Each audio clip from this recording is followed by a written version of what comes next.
নমস্কার বন্ধুরা, সবাই কেমন আছেন? আজকে নিয়ে এসেছি আসলে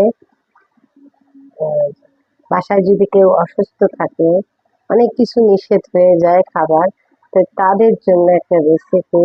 তো কম তেল মশলা দিয়ে রান্না করার জন্য আমি আজকে কই মাছ রান্না করবো। এখানে ফ্রাই প্যানটা গরম করে নিয়েছি, তাতে আমি কালো জিরা ফোড়ন দিয়েছি। কালো জিরাটা গরম হয়ে গেলে এর ভিতরে আমি মশলা দিয়ে দেবো। মশলা আমার আসলে কম মশলা দিয়ে রান্না করব। আমি মশলাটা তৈরি করে নিচ্ছি। এখানে তো মরিচ বাটা দিয়েছি, কাঁচা মরিচ, এই যে সামান্য দেখেন হলুদ গুঁড়া দিলাম, সামান্য জিরা বাটা, আর দিয়ে দিচ্ছি পরিমাণ মতো হলুদের গুঁড়া। এই ব্যাটারটা আমি এখানে দিয়ে দেবো। রুগীগুলো রান্না একা তো রান্না করা যায় না, আমরাও আছি যেহেতু, একজনের জন্য রান্না, আবার দুজনের জন্য আলাদা, আমি আর আমার বাচ্চা আছে।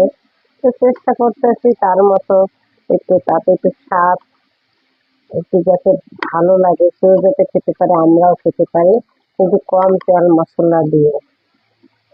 মশলাটা ভাজা ভাজা হয়ে গেলে তাতে মাছ দেবো, এগুলো কই মাছ, দেশি কই মাছ। এইগুলো মশলার সাথে আমি কিছুক্ষণ কষাবো ভালো করে।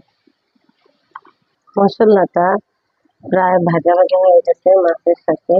এর ভিতরে আমি একটু টমেটোটা দিয়ে দিলাম, কারণ যে রুগী সে প্রতিদিন যদি একরকম খাবার খেতে পছন্দ করবে না, আর তার মুখেও যদি স্বাদ না লাগে আর দেখতেও যদি ভালো না লাগে, কিন্তু খেতে চাবে না। তা আমাকে চেষ্টা করতে হবে যাতে দেখতেও ভালো লাগে, একটু স্বাদও লাগে। এবং মানে প্রতিদিন এক এক ধরনের করে রান্না করতে হবে। আমি একটু ঢেকে দেবো যাতে টমেটো থেকে একটা জল বের হয় এবং মাছের কালারটা একটু চেঞ্জ হয়, যেহেতু আমি মাছটা ভাজিনি।